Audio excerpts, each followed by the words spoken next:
मला पुण्यामध्ये खूप सारे भिकारी दिसले।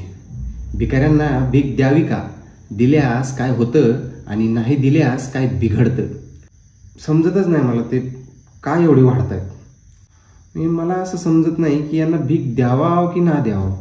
कधी कधी दिली मी, कधी कधी नाही दिलेली, पण याच्यावरती थोडा विचार केला आणि मी काही प्रश्न आले, त्या प्रश्नांची उत्तरं द्यावं असं वाटतं मला, म्हणून मी हा व्हिडिओ बनवतो। तर ऐका, प्रश्न हाच आहे की भीक द्यावी का?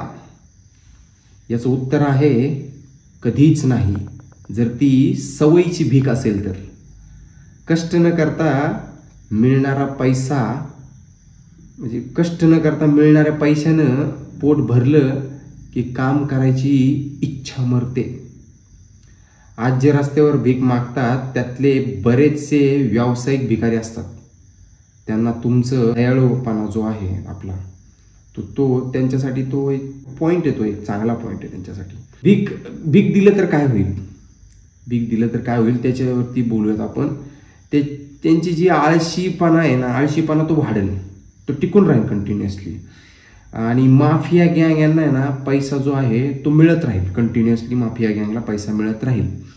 लहान मुलांचं बालपण हरवतं, शिक्षणापासून ते दूर जातात, ह्या सगळ्या गोष्टी होत्या। परत बरेच लोक किडनॅप करून त्यांना सिग्नलवरती बसवलं जातं, ते डोळे बिळे फोडून, हातपाय तोडून। तर ते गोष्टी म्हणजे भीक दिलं तर ते अजून वाढते। अजून एक गोष्ट आपण याच्यावरती विचार करू की भीक दिली नाही तर काय होईल।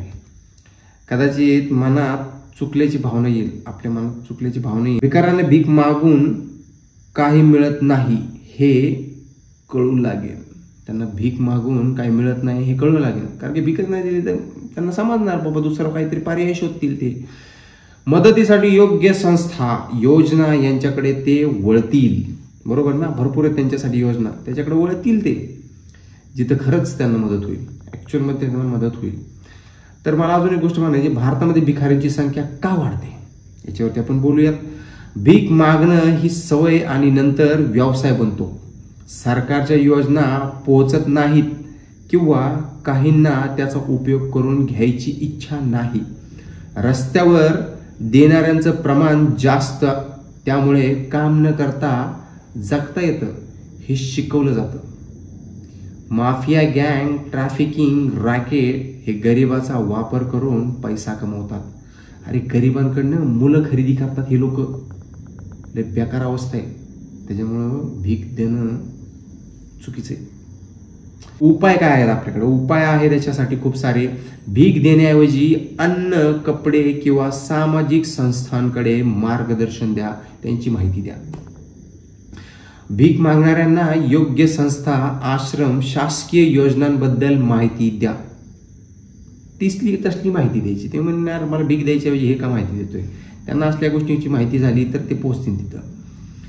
सरकारनं रस्त्यावरच्या भिकाऱ्यांसाठी प्रशिक्षण केंद्र, काम देण्याच्या योजना राबवल्या पाहिजेत, तरच त्यांना काम करायची सवय लागणार आहे, नाहीतर नाही लागणार आहे। आपण प्रत्येक जण इमोशनल फूल न होता सोशली रिस्पॉन्सिबल सिटीजन झालो पाहिजे, समजलं का? तर शेवटी एक गोष्ट बोलावं वाटते की भीक देणं म्हणजे समस्या मिटवणं नव्हे, ती वाढवणं आहे। तुमचं काय मत आहे यावर कमेंटमध्ये नक्की सांगा। आणि व्हिडिओ आवडला तर एक रिस्पॉन्सिबल नागरिक म्हणून शेअर करा। बघा तुम्हाला काय वाटतंय।